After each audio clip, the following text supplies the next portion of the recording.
constat. Toujours en préparant, je me faisais une remarque et je me dis, je vous la partage tout de suite, même si c'est un peu un chouïa hors contexte. Enfin, on va continuer avec les personnages des rois et je vais continuer sur David et Salomon particulièrement aujourd'hui. Qu'en fait, la chose peut nous paraître très étonnante lorsqu'on regarde ces institutions de l'Ancien Testament. J'allais dire, pardon de le dire si trivialement, Dieu a quand même tendance à s'appuyer sur des bras cassés pour faire passer le message du salut. Ce qui est plutôt rassurant pour nous. Si vous prenez l'histoire de ces trois grandes institutions finalement sur lesquelles je me repose, les trois ont été un échec. C'est-à-dire qu'indépendamment, les trois grandes institutions donc, sur lesquelles j'ai axé cet enseignement sont profondément un échec. Avec le prêtre Élie et ses fils, le sacerdoce est déjà un échec à l'intérieur d'Israël. Alors on aura des tentatives, mais finalement, ce que je vous disais, le sacerdoce va être très rapidement soumis au pouvoir royal. Il va retrouver, après l'exil, il va retrouver une certaine aura. Ça ne va pas durer, puisque là aussi, il va se retrouver soumis au pouvoir politique et à un certain nombre d'enjeux. Donc, premier cas, le sacerdoce pris pour lui-même, entre guillemets comme pouvoir politique, est un échec. La théocratie n'est pas possible, au sens de, plutôt, je dirais, hiérocratie. Hein, le pouvoir par le sacerdoce uniquement. Hein, est un échec, en tout cas, en Israël. Dès le début, on le voyait déjà avec Élie et ses fils, avec l'arrivée de Samuel. Hein, et finalement, on va avoir trois personnages qui vont annoncer les échecs successifs, même si ça va être encore pire. Je veux dire, le sacerdoce, à partir on en parlera avec la révolte des Maccabées, c'est devenu une pagaille monstrueuse à partir du IIe siècle. Hein. Ça devient un enjeu de pouvoir uniquement. Deuxième type, entre guillemets, la monarchie est un échec dès le départ. Dès le départ, la monarchie en tant que telle est vouée à l'échec, ne serait-ce que dans ce que Dieu va dire. On a un premier roi qui est quand même destitué, finalement, enfin qui n'est pas destitué, mais qui ne fait pas dynastie, à part David et une partie du règne de Salomon. Ensuite, la monarchie, même si on a trois grands rois dans la succession de David qui vont marquer, mais la monarchie va être un échec aussi. Au demeurant, puisqu'elle va disparaître, et d'une part à Samarie, et d'autre part ensuite à Jérusalem. Donc, pareil, institution qui ne fonctionne pas avec la loi de Dieu. Hein, il y a une incompatibilité profonde. Et finalement, je me disais, ceux qui sont victorieux dans cette histoire, c'est peut-être les prophètes, puis on réfléchit, non, le prophétisme est un échec, aussi. Et prenez Jérémie. Prenez Jérémie qui va annoncer un grand nombre de choses. Jérémie qui va avertir, qui ne va cesser d'avertir. Même le prophétisme pris tout seul va lui-même, parce qu'on va avoir des prophètes de cour. Là aussi, on va déformer le prophétisme en tant que tel. Et donc, sur l'ensemble de l'histoire qu'on est en train de regarder, nos trois institutions, lorsqu'elles sont des institutions à volonté de pouvoir, en définitive, alors c'est moins vrai pour le prophétisme, qui ne va jamais vouloir se mélanger au pouvoir, même si on va avoir des prophètes de cour. Isaïe est un prophète de cour, Sophonie aussi, enfin on en a quelques-uns qui sont à la cour et qui vont annoncer un certain nombre de choses, mais malgré cela, les trois institutions, de manière indépendante, sont un échec pour Israël. C'est-à-dire qu'il y a une incompatibilité profonde entre la Torah, la loi, qui pourtant on aurait l'impression est totalement sacerdotale. Donc vous me diriez, c'est la Torah, donc ça vient des prêtres. Mais même là, on n'aura pas ce qu'il faut. Et toutes les prophéties autour du Messie, ou même du prophète, on a les deux simultanément. On en a autour du personnage de Moïse, il faudra un nouveau Moïse. Il y a une attente un peu de ce côté-là. Donc on est de l'ordre du prophétisme et dans une certaine mesure du sacerdoce, et toutes les prophéties autour du Messie roi, le descendant de David, ont bien du mal à l'intérieur de tous nos écrits. Alors nous, on a la clé, c'est l'avantage. Mais imaginez lorsqu'on n'a pas la clé. Aujourd'hui, ce qu'à travers tout ce message, à travers toute cette histoire d'Israël, qu'est-ce qu'Israël peut attendre aujourd'hui? Mais oui, c'est une vraie question, puisque dans l'institution d'Israël, du peuple d'Israël, le personnage, enfin le prophétisme, la monarchie, le sacerdoce ont été un échec. Et Israël le lit aussi de cette manière-là, jusqu'à cette compréhension pour Israël alors c'est Jacob Neusner qui dit ça, hein, un rabbin nommé Jésus, de l'Israël éternel. Aujourd'hui, c'est le peuple lui-même qui va finalement prendre sur lui les trois dimensions, prophétique, royale et sacerdotale, entre guillemets. Mais c'est ça qui est assez intéressant, et oui. La notion même de serviteur souffrant, Israël le saisira en tant que tel. Alors, le serviteur souffrant, donc c'est ce qu'on appelle le deuxième Isaïe, hein, c'est un autre prophète Isaïe, mais ça a été accolé au premier, j'en reparlerai, hein, mais cette notion-là va être de plus en plus attribuée à Israël. Et puis les prophéties sur le peuple d'Israël, je ferai de toi une lumière pour les nations, etc. Donc si pour nous Jésus est vraiment la concentration de tout cela, je dirais, vous prenez un entonnoir et puis à l'arrivée on a la Vierge Marie et Jésus qui vont vraiment être dans la succession et dans l'affirmation de la possibilité de la réunion des trois, fait, à vrai dire avec la croix, et c'est aussi un échec. Mais oui, entre guillemets, faut bien le saisir, faut bien le saisir de cette manière-là. Je trouve important de le reprendre aujourd'hui, d'autant que la filiation de Jésus, la filiation de Jésus est justement liée aux trois castes. Hein. Jésus est à la fois descendant de David et descendant de Lévi. J'ai montré ça l'autre jour aux enfants en faisant le caté, je leur explique aux plus grands. Ils sont allés montrer ça à leurs parents qui m'ont dit « je n'avais jamais fait le lien ». Jésus est descendant de David par Joseph, il est descendant de Lévi par la Vierge Marie. La tradition veut que Joachim soit prêtre, a priori descendant de Lévi. Donc en Jésus, on va avoir les deux, hein, et tous les titres, et tous les titres qui vont être attribués à Jésus vont être de cet ordre-là d'ailleurs.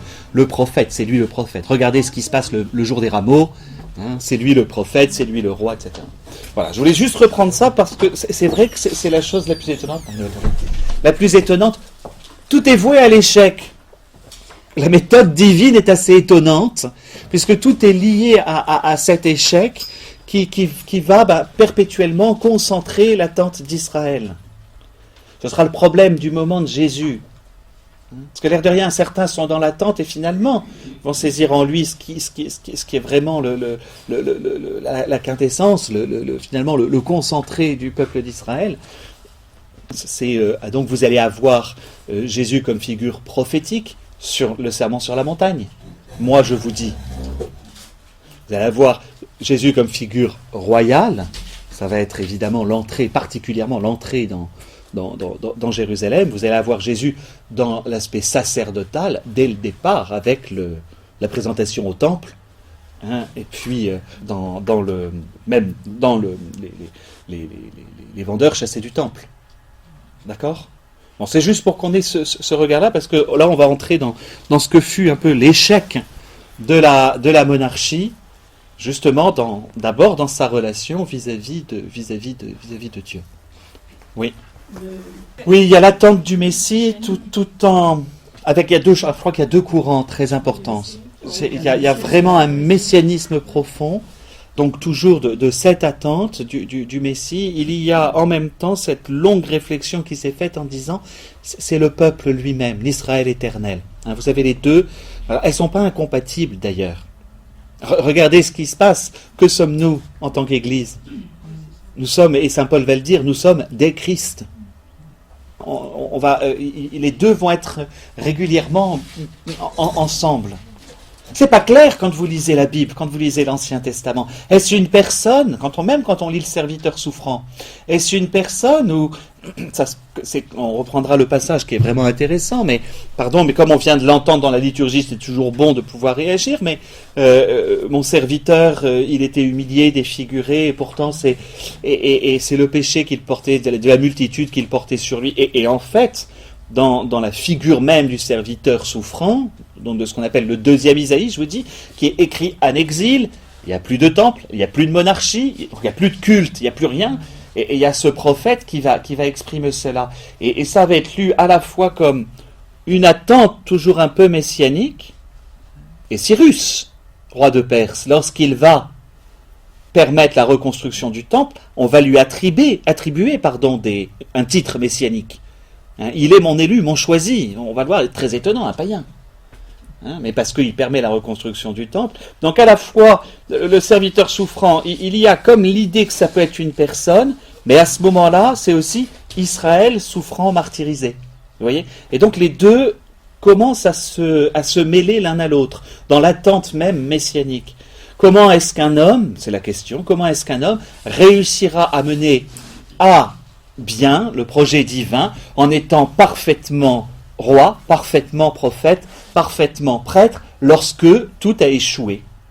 C'est la question. Et est-ce que Israël doit porter le peuple entier, en tant que peuple élu, porte aussi en entier cette responsabilité? C'est beau d'ailleurs parce que ça nous permet aussi peut-être de mieux comprendre pourquoi Israël, et c'est tout le passage de l'Épître aux Romains qui est toujours complexe pour nous, parce que saint Paul lui aussi a un peu cogité la question, mais qu'Israël demeure, et demeurera toujours le peuple élu. Alors ils attendent le Messie. Voilà, là, en tant que personne, mais d'une manière qu'on va appeler eschatologique, c'est-à-dire d'accomplissement de fin du monde, en attendant, dans une pensée juive contemporaine, là j'en suis certain, dans une pensée juive contemporaine, l'Israël éternel est porteur du titre messianique en tant que tel, en tant que peuple choisi.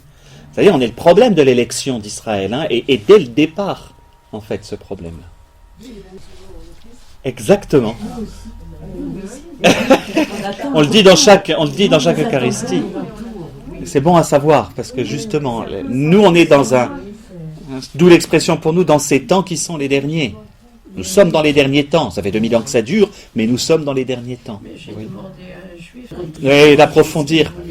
Alors, à l'intérieur de la foi près d'Israël contemporaine, je pense qu'il doit y avoir, comme en toute forme de religion, il y a des courants qui sont différents. Et là, je ne suis pas au point sur aujourd'hui comment ça fonctionne. Ce qui est certain, c'est que dans la pensée, il y a à la fois une articulation, mais on va la retrouver chez nous aussi. Hein. C'est cette articulation entre l'individu et le peuple. C'est sûr que du côté de l'individu, si je me mets dans l'Israël ancien, dans l'Ancien Testament, l'individu en tant que tel est un choisi, est un élu. Bon, pour mon Messie, j'ai allumé une lampe, on l'a à travers tous les psaumes, etc. À quoi on va vouloir l'attribuer? Bon, dans notre histoire, ce qu'on est en train de voir, on est dans la période où on va le voir comme le grand roi. La notion de roi. Donc il y a aussi une grande attente qui, par conséquent, si je vous mets dans une autre couleur, va se déformer pour devenir une attente politique. Et en définitive, quel va être le problème des rois? Ça va être de n'attendre que cela.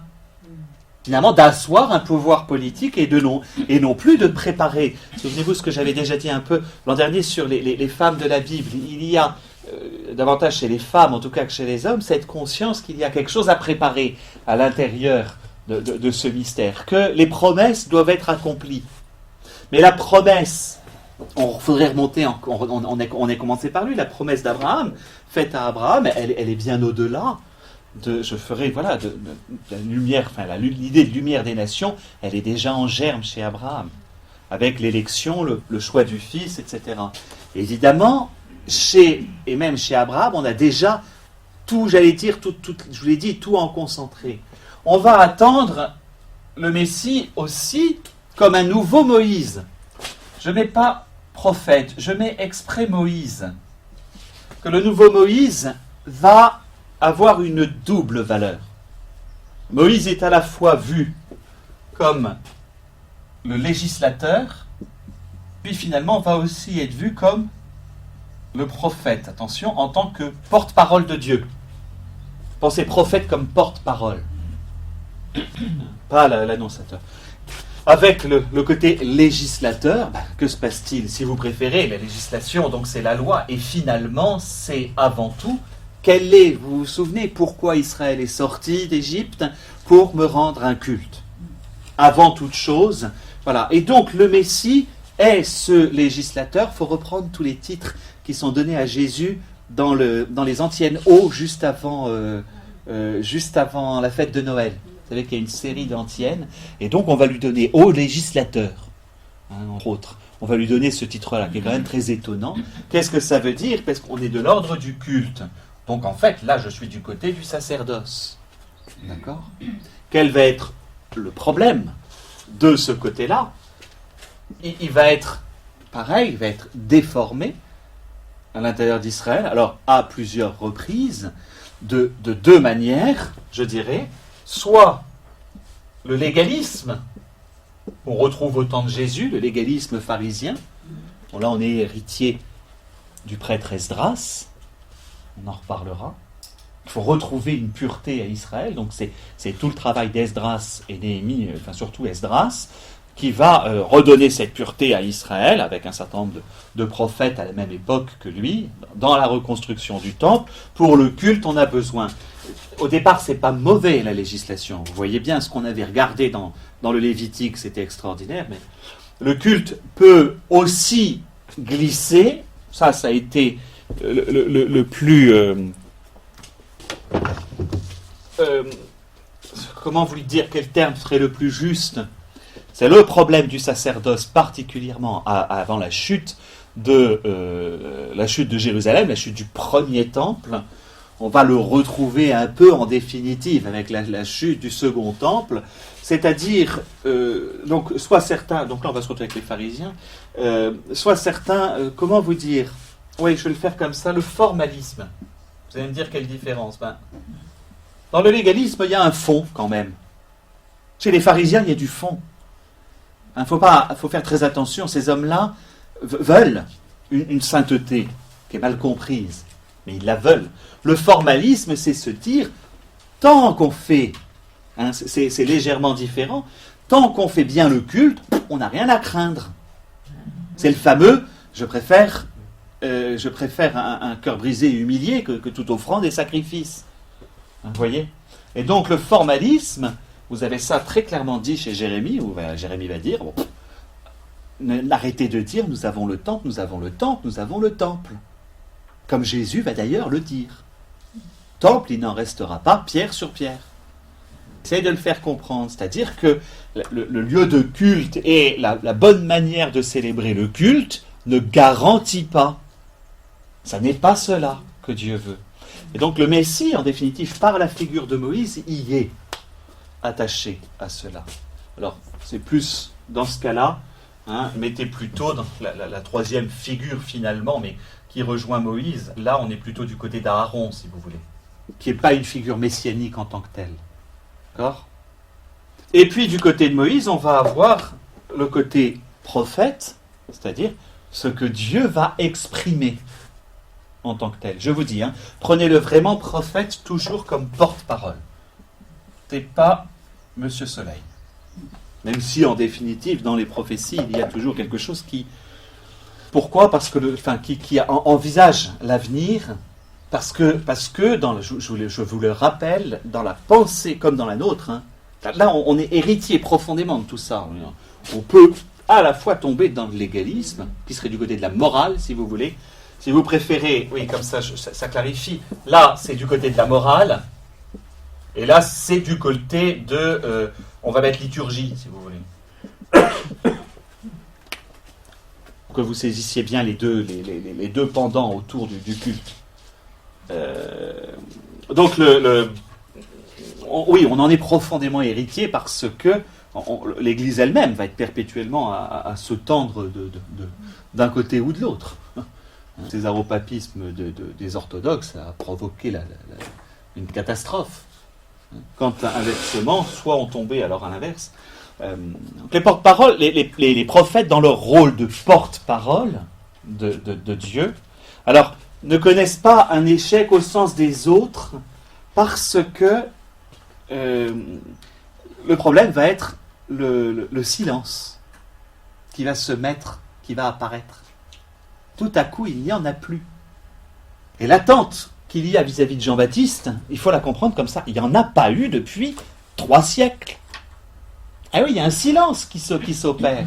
Alors, il y a les écrits de Daniel, mais les écrits de Daniel ne sont pas perçus comme ce prophète concret qui prêche, entre guillemets. Le prophétisme disparaît avec le 2e temple. Et donc, le problème des prophètes, j'allais dire, alors plus qu'une erreur, c'est le silence apparent de Dieu. Lorsque les Maccabées vont récupérer le temple et donc le purifier, c'est ce qu'il avait été transformé en temple de Zeus, et donc on y avait sacrifié particulièrement des porcs, donc la fameuse abomination de la désolation et tout. On purifie, on prend la pierre. La pierre a servi d'autel. Qu'est-ce qu'on fait? On va le mettre dans un coin en attendant qu'un prophète nous dise quoi faire. Et le vrai problème, c'est ce silence apparent de Dieu. Le prophétisme, il n'y a plus... c'est dans la prière des 3 enfants. On va le retrouver aussi un peu chez Tobie. Il n'y a plus ni prêtre ni prophète. Il n'y a plus personne qui parle. Qu'est-ce qu'on doit faire, Seigneur, s'il n'y a plus personne qui parle? Techniquement, c'est à peu près la fin de la construction du 2e temple. Zacharie va être l'un des derniers, et donc on est vers 300-350 avant Jésus. Une fois le 2e temple construit, une fois les réformes d'Esdras et de Néhémie au IVe siècle, il n'y a plus rien. Alors, en soi, les Maccabées, par leur attitude, vont avoir une attitude prophétique. En soi, mais vous voyez qu'il y a eu une disparition, et donc ce silence va poser un problème. D'où, quand Jean-Baptiste arrive, alors les foules y vont. On en a un là. Le prophète aussi, n'oubliez pas, est porte-parole par son attitude. Avec Ézéchiel, il y a une forme de prophétisme qui est inaugurée, où Ézéchiel, ce sont les gestes, on en reparlera, qu'il fait, qui vont marquer. Ta femme va mourir, tu ne prends pas le deuil parce qu'Israël va être déporté, n'aura pas le temps de prendre le deuil. Donc, ce que vit le prophète est, vous savez que, dans une certaine mesure, si vous voulez, pour vous aider au temps de Jésus, de ce côté-là, même s'il n'y a plus, ce côté-là va disparaître. Mais le politique va être rattrapé ici. Et donc, vous retrouvez là les Sadducéens. Là, vous allez retrouver les pharisiens. Et là, vous allez retrouver ceux que l'on appelle les Esséniens, Qumran. Oui. L'image de Melchisédek. Alors, la figure, si vous voulez, quand on arrive, là, je me repose, si vous voulez, roi, la figure, c'est David. Comme ça, on a des personnes. Ce qui va se passer pour Jésus, quelque chose va être ajouté à l'intérieur du psaume 109. Tu es roi à jamais tu es prêtre à jamais selon l'ordre du roi Melchisédek. Et en fait, dans la figure de Jésus, on rebascule.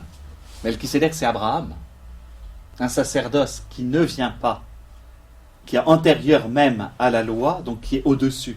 C'est ce qu'essaye d'expliquer la lettre aux Hébreux, tout en tournant autour du pot.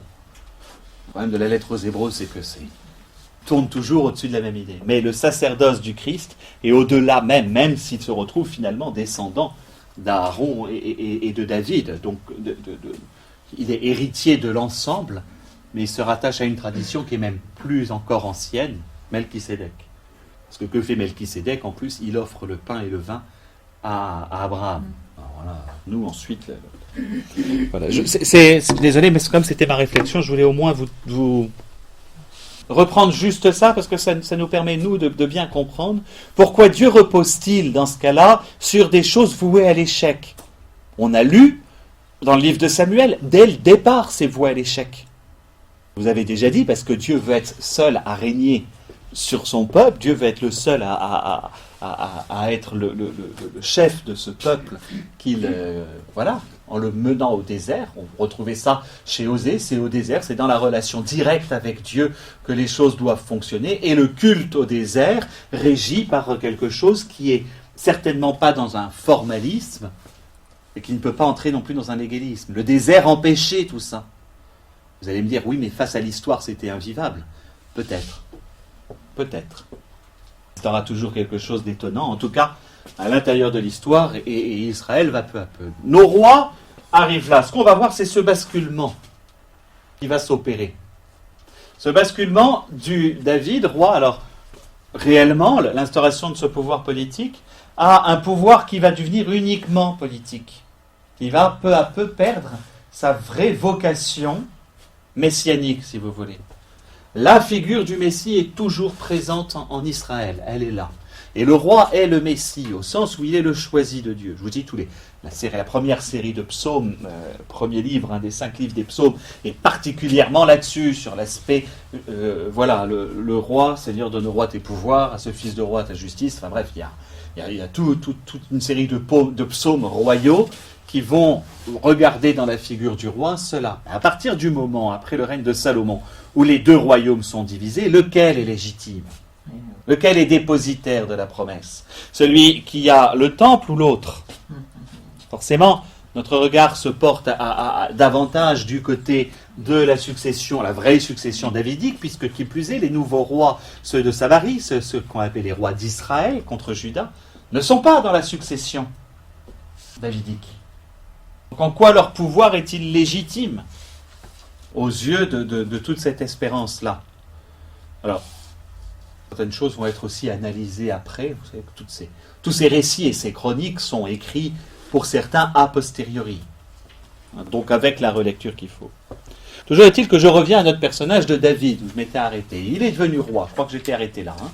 Ça y est, il a réussi, il a la totalité du pouvoir. On écrase les 2-3 dernières rébellions, il prend possession de Jérusalem, et là on arrive à une monarchie assise.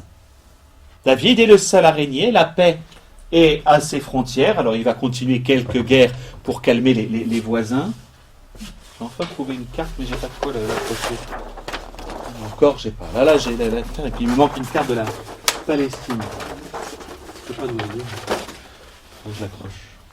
Que vos lettres, vous les connaissez, ainsi que vos noms. Avec la géographie du lieu. Voilà. Oh, ça a servi pour les Irakiens l'an passé. Donc David est installé.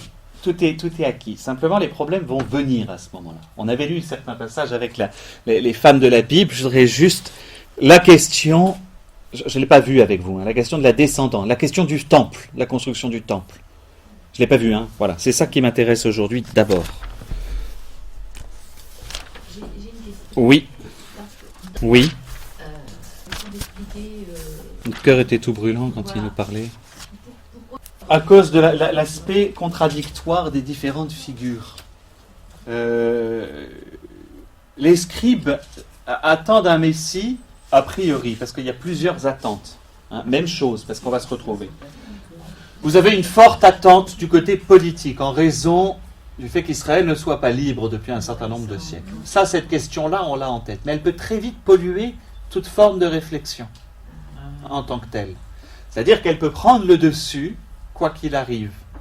La garantie de l'indépendance du culte, pour Israël, c'était l'indépendance du peuple par rapport aux autres nations. Voilà. Quoi qu'il arrive, ça reste une forme. Et là, il s'appuie sur tous les prophètes. Il viendra, il les brisera avec son sceptre de fer. Enfin, on a quelque chose qui est celui qui monte couvert de sang. Il y a une prophétie comme ça. C'est comme la vie blanche tachée de sang. C'est le sang des têtes de mes ennemis que j'ai écrasés. Enfin, en plus, des machins un petit peu violents qu'on va retrouver dans les prophètes, particulièrement. Et il y a donc à ce moment-là toujours un peu mélangé, en tout cas, cette difficulté à voir le Messie. Alors, le problème, c'est est-ce que à l'époque de Jésus, on associait encore le Messie au serviteur souffrant ? C'est ça en fait pour nous. C'est-à-dire qu'il faut faire la connexion que nous on fait. Messie, serviteur souffrant, c'est bon. Nous, on a la connexion. Parce qu'un peu, on arrive après. Cette connexion-là n'était pas nécessaire.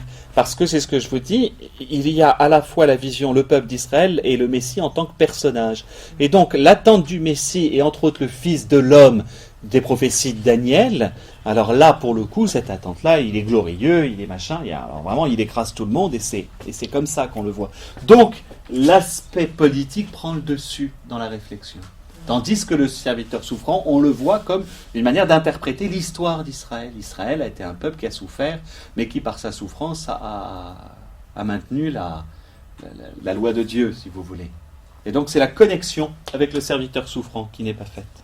Je pense qu'il y a vraiment cette idée-là qui n'est pas acquise à ce moment-là. Et s'ils n'ont pas réussi, les scribes, alors ils vont s'interroger quand même. Il y a un certain nombre de pharisiens qui vont suivre Jésus. Il y a ces prophéties relatives, alors qu'ils ne sont pas des prophéties, si vous voulez. Ce qui prend le dessus dans la littérature ensuite, que je n'ai pas du tout intégré là, c'est la littérature de sagesse. N'oubliez pas qu'elle fait partie aussi de notre corpus. On ne peut pas tout prendre, mais des ouvrages comme Ben Sirac le Sage ou le livre de la sagesse, pour l'un comme l'autre, regardez justement l'histoire. Alors, ils ne sont pas canoniques pour les juifs, ceux-là, même s'ils sont lus, c'est-à-dire qu'ils sont comme de la littérature à côté, un peu comme nous, la lettre de Barnabé ou quoi que ce soit, ou les lettres de Saint Clément, par exemple. Il y a une réflexion qui se fait à l'intérieur des livres de la sagesse par rapport aux justes. Vous savez, on les lit pendant peut-être que vous ne vous souvenez pas, on les lit pendant le temps du carême. Sa conduite nous dérange, accusons-le injustement, on verra bien si Dieu le sauvera, puisqu'il dit que Dieu est son Père. Vous avez des écrits dans le livre de la sagesse, donc 50 ans avant Jésus, qui vont au fait des choses. Mais c'est toute la réflexion sapientielle qui va venir là, et plutôt se dire, Israël a cette vocation de souffrance intérieure en elle-même pour rendre ce témoignage à l'humanité. Et comprenez que pour nous, c'est peut-être évident, comme pour eux, imaginez un roi glorieux comme quelqu'un de souffrant, c'est aberrant. C'est même aberrant pour nous. C'est scandale. Ce scandale des Juifs. C'est ce scandale. Ce n'est pas possible qu'ils soient les deux. Ils ne peuvent pas être à la fois roi puissant. Et c'est ça en fait qui va les bloquer intérieurement. Et bien qui va bloquer Judas, qui va en bloquer d'autres autour de Jésus. Au bout d'un moment, les paroles de Jésus, même ses plus proches disciples, elles vont gêner aux entournures. Quand il commence à faire un sermon en disant « Tendez l'autre joue », on fait « Non mais on voudrait plutôt que tu nous dégages les Romains, si vous voulez ». Et même dans la manière que les gens vont avoir de rencontrer Jésus, ils vont bien voir en lui un prophète, c'est peu à peu. Vous savez, certains le disent, c'est lui le prophète. Au bout d'un moment, on va dire, est-ce que ce ne serait pas lui le Messie ?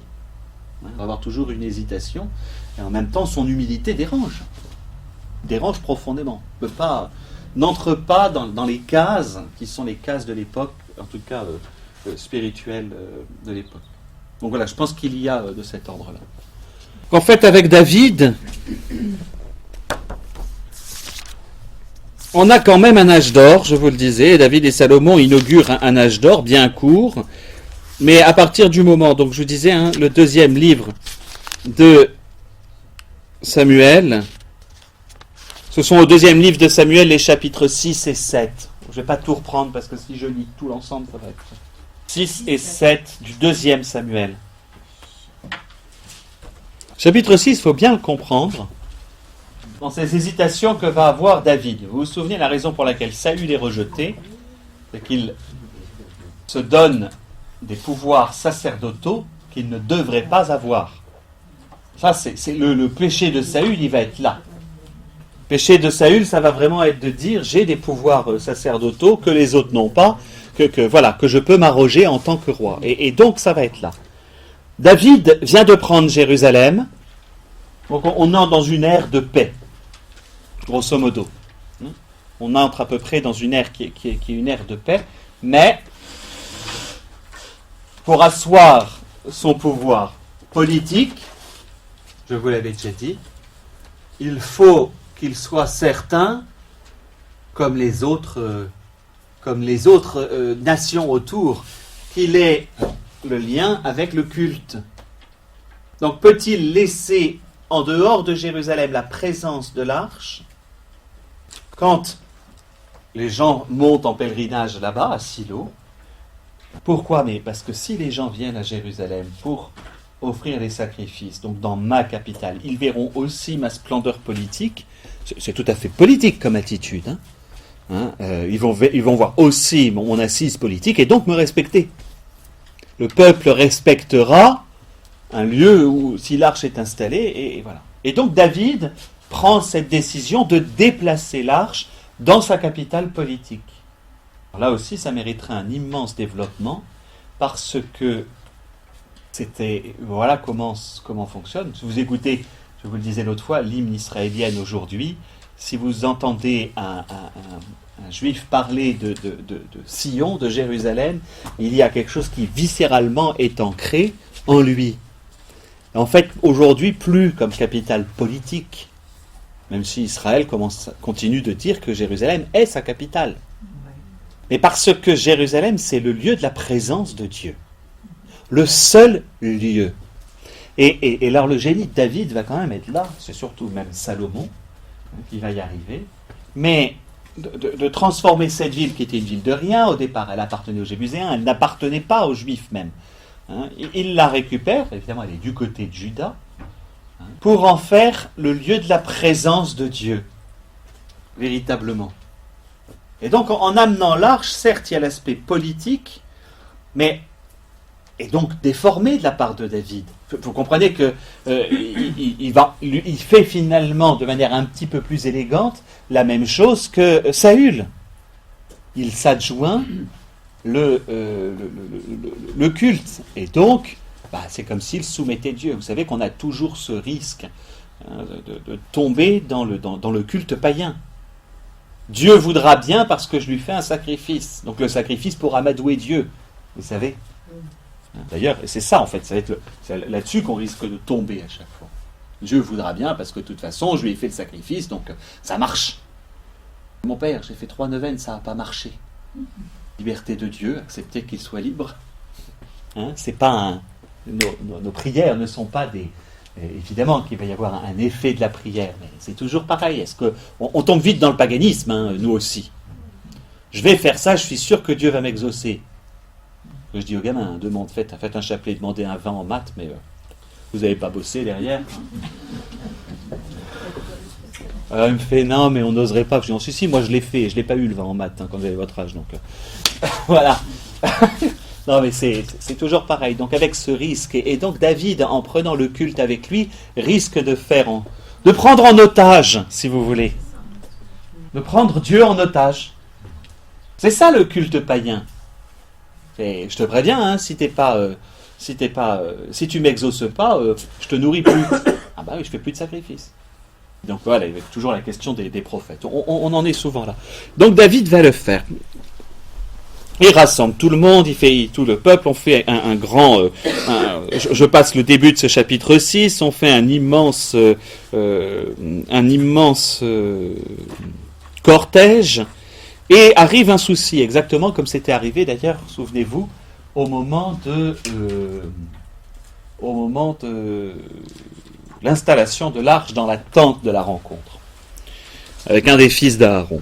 Comme on arrivait, c'est au verset 6 du chapitre 6, comme on arrivait à l'ère de Nakon, Uza étendit la main vers l'arche de Dieu et la retint, car les bœufs allaient la renverser. A priori, c'est logique, dans une carriole, l'arche, elle risque de se casser la figure, je vais mettre la main dessus. Alors comprenez que c'est pas que, enfin voilà. Alors la colère du Seigneur s'enflamma contre Uza. Là, Dieu le frappa pour cette folie et il mourut là à côté de l'arche de Dieu. Alors c'est un petit peu c'est radical comme punition. Je m'inquiète pas de la réalité historique de l'événement, c'est pas tellement la question, mais que il y a lié à cet objet entre guillemets qu'est l'arche, en fait n'est que le marchepied, vous savez, vous vous souvenez, n'est que le marchepied. Ça n'est pas la présence de Dieu, il en est le signe. Faire très attention parce que jamais l'arche n'a été l'objet d'un culte pour elle-même. Elle va être le signe de la présence même de Dieu. Ça, et Dieu vraiment sera toujours opposé à ce qu'on en fasse un. Et donc, ce pauvre Uza a fait une bêtise, c'est-à-dire qu'il ne fait pas confiance, c'est toujours pareil, c'est le côté de la confiance vis-à-vis de Dieu. On revient toujours à ce problème-là. Et l'épisode est en fait aussi révélateur, non pas du péché de David, mais ce que David va faire, c'est-à-dire que l'événement fait, Dieu me dit, mais je suis toujours tout puissant. Hein. Vous comprenez ? C'est comme ça qu'il faut le lire. Je ne sais pas si historiquement ça a eu lieu, que l'autre est mort ou quoi que ce soit, mais en tout cas, Dieu par là montre sa toute-puissance par rapport à sa présence. Vous comprenez ? Ça n'est pas un homme qui va dicter sa présence, ça n'est pas un homme qui va retenir ou pas retenir l'arche. Hein, ils avaient déjà utilisé l'arche comme fétiche. Vous vous souvenez, lorsqu'elle est prise au tout début du livre de Samuel, je dis comme fétiche, on a l'arche, on va gagner. Non. Dieu garde sa pleine liberté. Ça, c'est vraiment l'expression de cet événement. Ne nous heurtons pas de la mort de... Enfin voilà, c'est pas... je ne dis pas que c'est pas grave, mais pour nous, à nos yeux contemporains, ça paraît quand même très étrange. Mais voilà, Dieu le frappa pour cette folie. J'aime bien la suite. David s'enflamma. Alors David se vexe. S'enflamma parce que le Seigneur avait fait une brèche en fonçant sur Uzza, et on donna à ce lieu le nom de Péretz Uzza, qu'il a gardé jusqu'à maintenant. Si vous savez la signification de mon nom de famille, ça veut dire brèche. Voilà. Péretz, le fils de Tamar, ça s'appelle d'ailleurs pareil, dans la généalogie de Jésus. Donc voilà. Le CCD se dit tse, en fait. C'est une manière de prononcer le tse. Mon nom de famille s'écrit de la même manière avec un S et non pas avec un Z, donc c'est pour ça. Donc, ce jour-là, c'est intéressant. Ce jour-là, David eut peur du Seigneur et dit, comment l'arche du Seigneur entrerait-elle chez moi ? David comprend qu'il a fait une boulette, si vous voulez. Il n'aurait jamais dû imposer cela. Alors, il va être... Alors, David, il est toujours, vous savez, entre deux sentiments. Hein. Il a un côté... on part d'un côté, puis alors... il fait les plus grandes bêtises, et il cherche, un chercheur. C'est toujours intéressant. Là, il s'énerve, et tout à coup, il se rend compte, j'ai peut-être fait une bêtise. J'ai peut-être pas à faire venir l'arche. David ne voulut pas transférer chez lui l'arche de Dieu dans la cité de David. David la conduisit dans la maison d'Obed-Édom le Gittite. L'arche du Seigneur demeura 3 mois chez Obed-Édom le Gittite, et le Seigneur bénit Obed-Édom et toute sa maison. Au passage, l'arche du Seigneur resta 3 mois. Luc 1, 56. Marie demeura avec elle environ 3 mois, puis s'en retourna chez elle. Si vous voulez un lien très très beau, Marie en tant qu'arche, elle prend d'ailleurs ce titre, arche de l'Alliance, elle n'est pas la présence de Dieu, elle ne fait que la porter. Donc retenez ce lien-là, c'est toujours bon à savoir. 1,56 chez Saint Luc, la fin de la visitation en fait. Ici. Ah oui, on verra après. Les sacrifices de communion, toujours, je ne sais pas si vous vous souvenez, c'est toujours bon de s'en rappeler comme ça. L'Holocauste est un sacrifice où je donne tout à Dieu. Je vais vous les séparer 2 sacrifices. C'est ce qu'on avait dit, il y a 2 grands sacrifices. Le sacrifice d'Holocauste où je vais tout donner à Dieu. Totalement. Le sacrifice de communion, c'est qu'on partage, c'est-à-dire que je communie avec lui. Ça va être la même chose finalement pour nous, c'est-à-dire à Dieu la partie la meilleure, le gras et la peau, et à l'homme la partie la moins bonne, la viande. C'est comme ça que ça a été... en fait, non, à Dieu, tout ce qui est de l'ordre de l'apparence, etc. La chair en tant que telle n'était pas... Après, c'était un moyen de partager ce que l'on recevait avec Dieu. Mais l'Holocauste va être C'est ça l'erreur de Saül. Dieu demandait anathème, donc demandait un holocauste, un don total. Il y aura bien d'autres dons et Saül ne croit pas que Dieu puisse de toute façon bénir. Il n'y a pas besoin de ses troupeaux, etc. Dieu demandait l'holocauste complet. Il ne voulait pas justement du sacrifice de communion. Alors David va chercher quand même une solution, parce que verset 12, on rapporta au roi David, le Seigneur a béni la maison d'Obed-Édom et tout ce qui lui appartient à cause de l'arche de Dieu. Ah ouais, lui il est béni, donc je vais peut-être la récupérer quand même. Vous voyez ? Simplement, il y a sans doute une erreur, il a béni sa maison, certainement il y a la présence de Dieu chez lui, mais comment a-t-il accueilli la présence ? Au passage, vous reprenez, pareil, Saint Luc, tu es béni, comment ai-je la joie que la mère de mon Seigneur vienne chez moi ? Tu es bénie entre toutes les femmes. C'est la visitation, hein, de manière très étonnante. Alors David partit et fit monter l'arche de Dieu de la maison d'Obed-Édom à la cité de David dans la joie. Quand les porteurs de l'arche du Seigneur eurent fait 6 pas, il offrit en sacrifice un taureau et un veau gras. Qu'en fait, il va tout faire pour Dieu. Vous voyez que l'attitude a changé. Je ne vais pas me récupérer. Alors même si derrière, ça a été béni chez lui, je vais peut-être la récupérer. Puis vient l'épisode, pareil, on l'avait lu avec les femmes de la Bible l'an passé, l'épisode où David, tournoyé de toutes ses forces devant le Seigneur, David avait ceint un éphod de lin. David et toute la maison d'Israël faisaient monter l'arche du Seigneur en poussant des acclamations et en sonnant du cor. Vous comprenez que ce n'est pas du tout la même chose que dans la première moitié du chapitre. Dans la première moitié du chapitre, on va chercher ça comme un colis à la poste, hein, et puis on dit, bon bah très bien, on va la récupérer, maintenant je l'installe. Là, la venue, l'entrée de Dieu va être faite avec une attitude de serviteur. C'est-à-dire, on va reprendre les choses dans le bon ordre. Je suis peut-être le roi, mais ayant été choisi par Dieu, je reprends le rôle qui a été donné à mon peuple de donner un culte à Dieu. Et donc, autant dans la première partie du chapitre, David fait une erreur, commet une erreur, dans la deuxième partie, il prend l'attitude qui est juste. Alors, vous savez, après, c'est la scène de ménage. Étant donné qu'il a dansé, il dansait nu en fait. Hein. Un éphod de lin, c'est un slip, hein, c'est pas autre chose. Hein.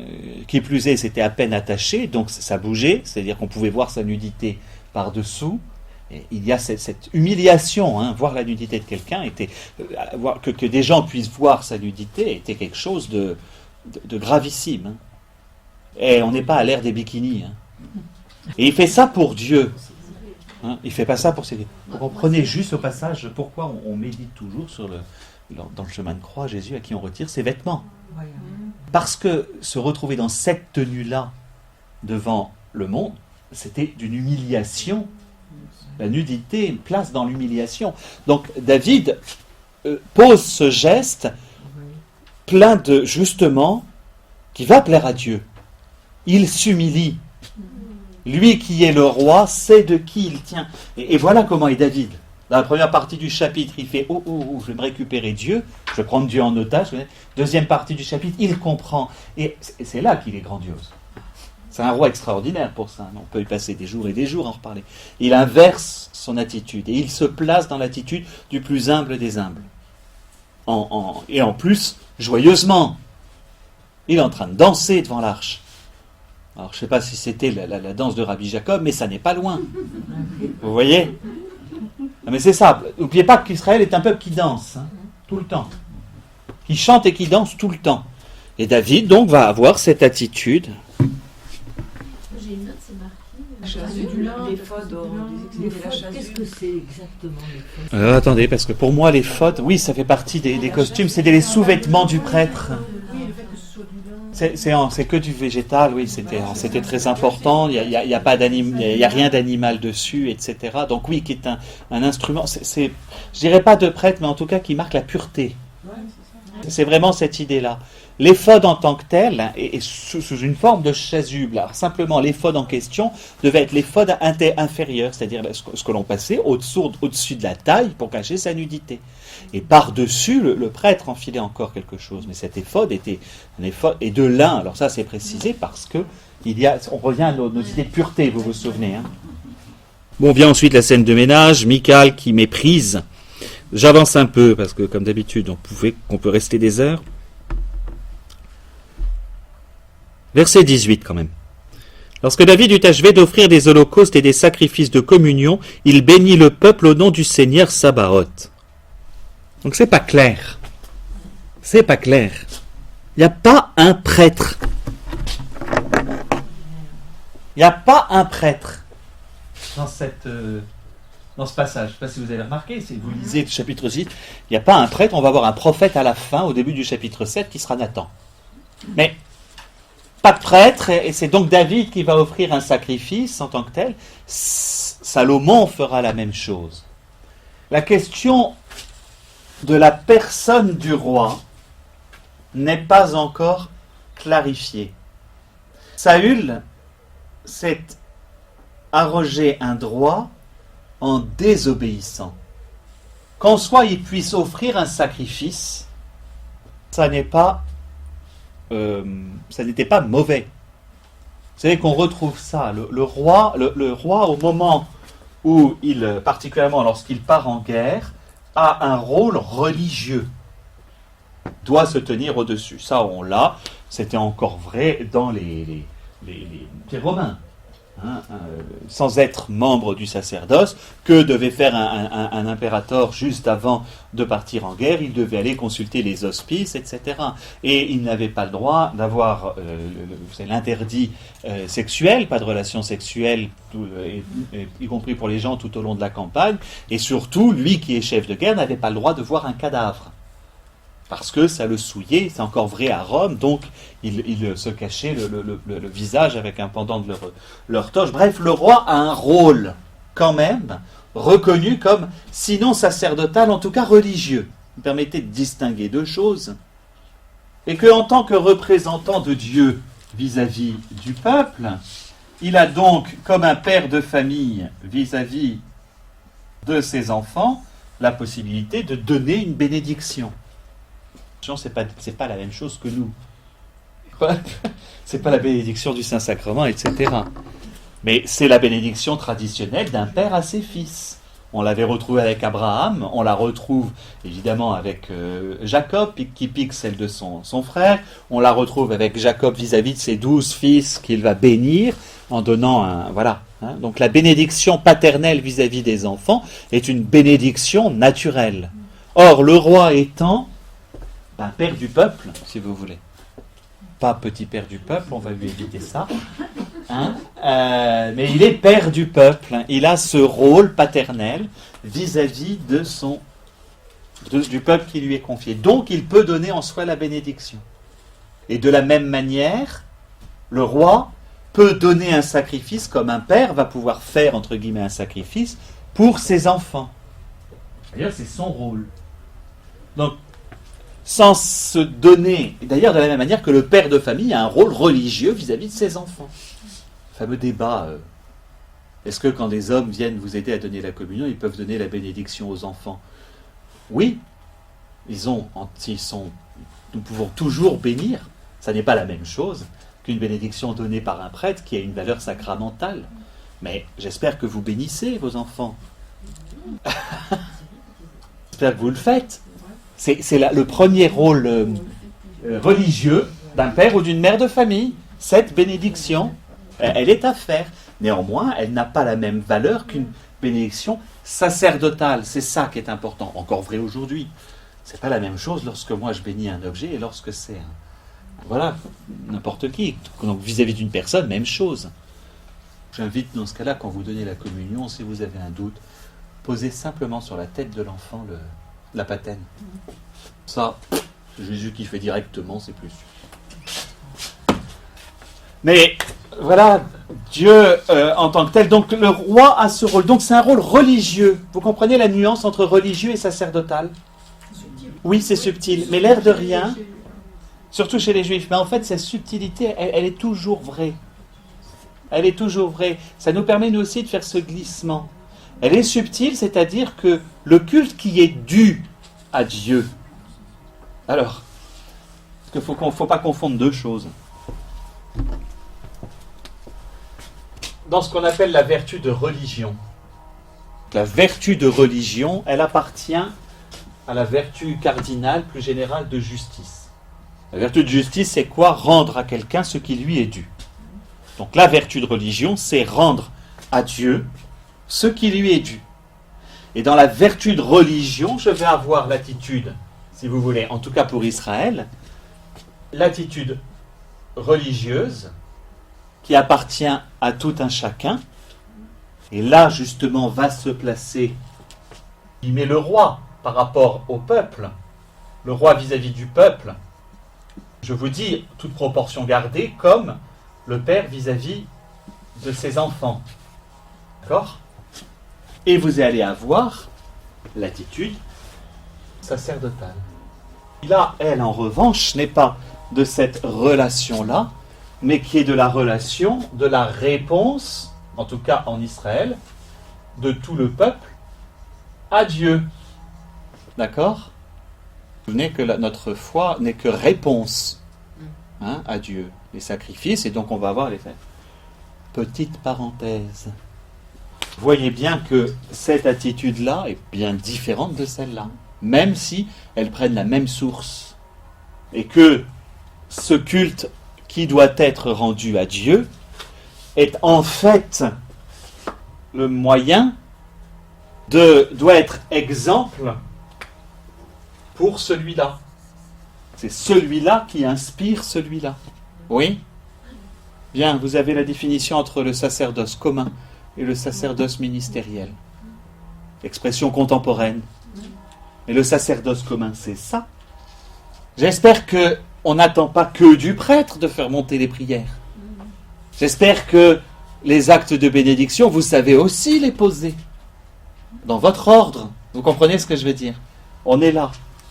Quel a été le péché de Saül ? C'est de s'arroger un droit de ce côté-là, alors qu'il devait rester là. Et si vous lisez bien le passage, David, qu'est-ce qu'il fait ? Il bénit son peuple. Il offre un sacrifice, mais comme un père de famille va l'offrir, et il bénit ensuite le peuple. Ça fonctionne dans une attitude religieuse. D'accord ?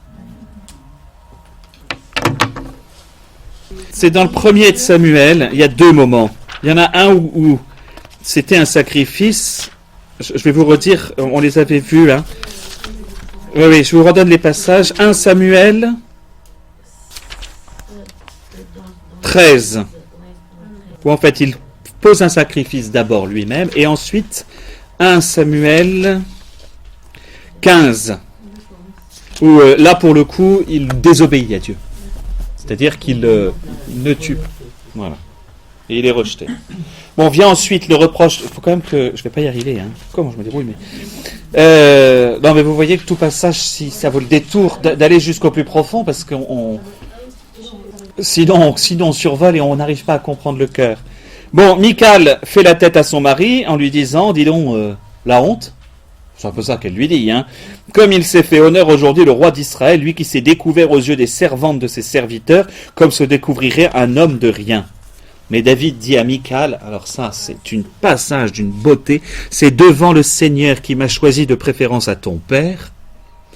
Souvenez-vous que c'est la fille de Saül quand même, Shpoum, et à toute sa maison pour m'instituer chef sur le peuple du Seigneur, sur Israël, c'est devant le Seigneur que je danse. Je m'abaisserai encore plus, et je serai vil à tes yeux, mais auprès des servantes dont tu parles, auprès d'elles, je serai en honneur.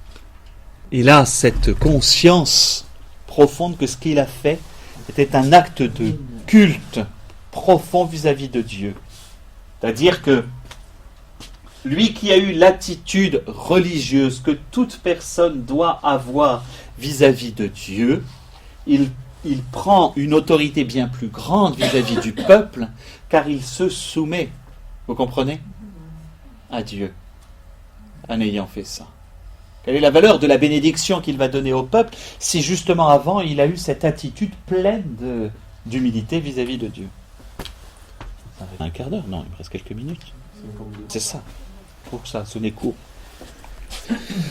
Parce que je voudrais quand même voir juste après, avec la prophétie de Nathan, quand le roi donc habite sa maison au chapitre 7, le Seigneur lui accordait le repos alentour face à ses ennemis. Le roi dit au prophète Nathan, « Vois donc, j'habite une maison de cèdre et l'arche de Dieu habite sous une tente de toile. » Là, il y a quand même quelque chose où David fait, « J'ai un beau palais. » Il y en a un qui est quand même encore sous la tente. Qui dort sous la tente. Dieu dort sous la tente, alors que je suis dans un palais. La réaction légitime, profondément humaine d'ailleurs.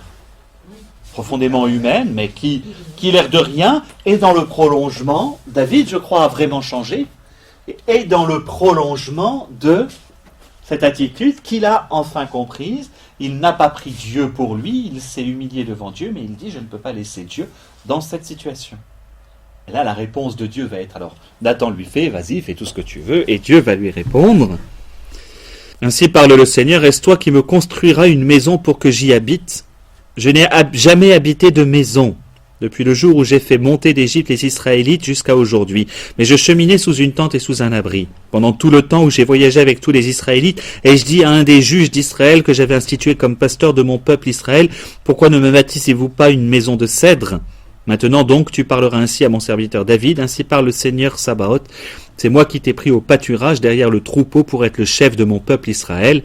J'ai été avec toi partout où tu allais, j'ai supprimé devant toi tous tes ennemis, je te donnerai un grand nom comme le nom des plus grands de la terre, je fixerai un lieu à mon peuple Israël et je l'y planterai. Il y demeurera en cette place, il ne sera plus ballotté, et les scélérats ne continueront plus à l'opprimer comme auparavant, depuis le temps où j'instituai des juges sur mon peuple Israël. C'est ça qui est magnifique.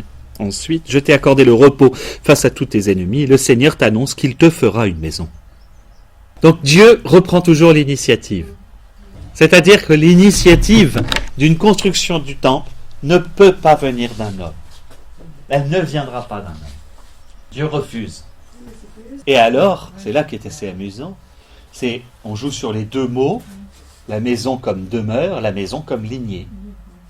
Et qu'en fait, la promesse de Dieu, on va lire juste la suite, Dieu va lui dire, c'est à moi de décider.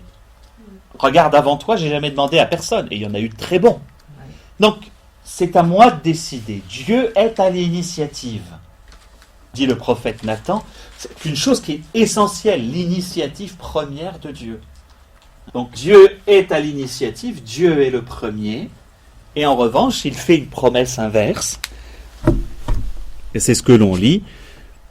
Le Seigneur t'annonce qu'il te fera une maison, et quand tes jours seront accomplis et que tu seras couché avec tes pères, j'élèverai ta descendance après toi, celui qui sera issu de tes entrailles, et j'affermirai sa royauté. C'est lui qui bâtira une maison pour mon nom, et j'affermirai pour toujours son trône royal.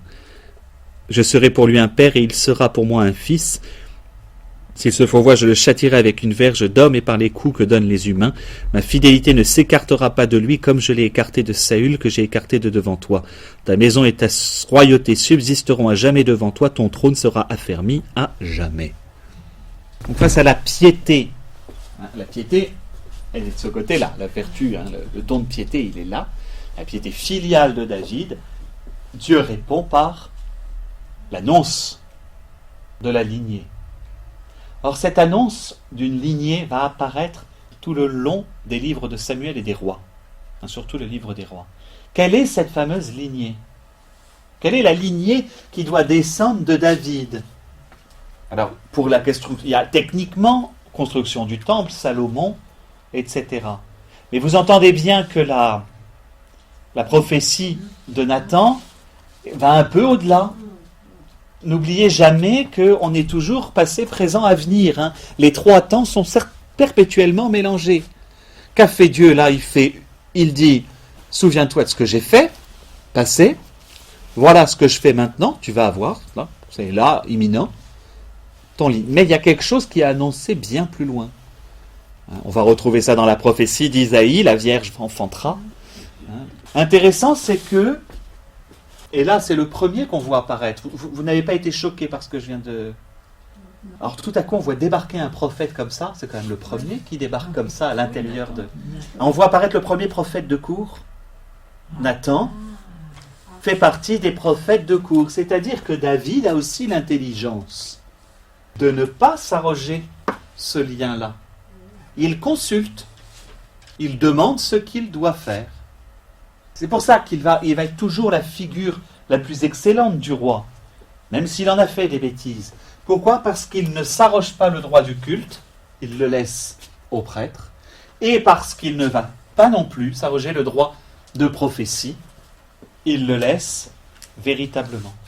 C'était la faute de Saül, qui a voulu récupérer en ses mains les trois pouvoirs. Avec David, on a encore une indépendance du sacerdoce et du prophétisme. Le temps, vous allez voir, c'est ça, ça va toujours être ça le problème. Dès qu'il y en a un qui veut ramener la couverture trop à lui. Et réponse de cette très belle, on va finir là, cette belle prière de David. Que suis-je, Seigneur, et quelle est ma maison pour que tu m'aies mené jusque-là? Mais cela est encore trop peu à tes yeux, Seigneur, tu as parlé aussi en faveur de la maison de ton serviteur pour un temps lointain. Mais David a compris que c'est pas seulement là. Telle est la loi de l'homme, Seigneur. Que David pourrait-il te dire de plus, alors que toi tu connais ton serviteur, Seigneur? À cause de ta parole et selon ton cœur, tu as eu cette magnificence d'instruire ton serviteur. C'est pourquoi tu es grand, Seigneur, et il n'y a personne comme toi, et il n'y a pas d'autre Dieu que toi seul, comme l'ont appris nos oreilles. Y a-t-il comme ton peuple Israël un autre peuple sur la terre, qu'un Dieu soit allé racheter pour en faire son peuple, pour lui accorder un nom et accomplir pour nous cette grande œuvre et des choses redoutables, pour chasser devant ton peuple que tu as racheté d'Égypte des nations et leurs dieux? Tu as établi ton peuple Israël pour qu'il soit à jamais ton peuple, et toi, Seigneur, tu es devenu leur Dieu. Maintenant, Seigneur Dieu, regarde toujours la parole que tu as dite au sujet de ton serviteur et de sa maison. Établis-la à jamais et agis comme tu l'as dit. Ton nom sera exalté à jamais, et l'on dira, le Seigneur Sabaoth est Dieu sur Israël. La maison de ton serviteur David subsistera en ta présence, car c'est toi le Seigneur Sabaoth, Dieu d'Israël, qui a fait cette révélation à ton serviteur. Je te bâtirai une maison. Ainsi ton serviteur a-t-il trouvé le courage de te faire cette prière, et maintenant, Seigneur, c'est toi qui es Dieu, tes paroles sont vérité, et tu as dit à ton serviteur cette bonne parole. Consens donc à bénir la maison de ton serviteur pour qu'elle demeure toujours en ta présence, car c'est toi, Seigneur, qui as parlé, et par ta bénédiction, la maison de ton serviteur sera bénie à jamais. Il y a cette action de grâce qui va monter aussitôt de David. Bref, avec lui, on est arrivé à l'équilibre le plus complet. Je ne prendrai pas toute la querelle de succession, je prendrai vraiment, parce que là sinon on ne va pas finir, Salomon, directement la prochaine fois. Donc les vacances, donc dans 3 semaines, oui. Voilà. Les prophètes de cour. Attention à ne pas l'entendre comme... C'est pas péjoratif comme non, de cour. ça va le devenir. Ça peut le devenir. Ça va le devenir. Mais on a des prophètes de cour au sens où ce ne sont pas des membres du sacerdoce, mais des hommes. Des hommes saints. Parce qu'on va avoir des prophètes, on a des prophètes de cour. Alors on va avoir Nathan en tant que prophète attitré, puis on va avoir le personnage qui va venir parler à la cour, comme Isaïe, Sophonie. Il y en a quelques-uns comme ça. Faut pas imaginer les prophètes comme tous poils de chameau et voilà.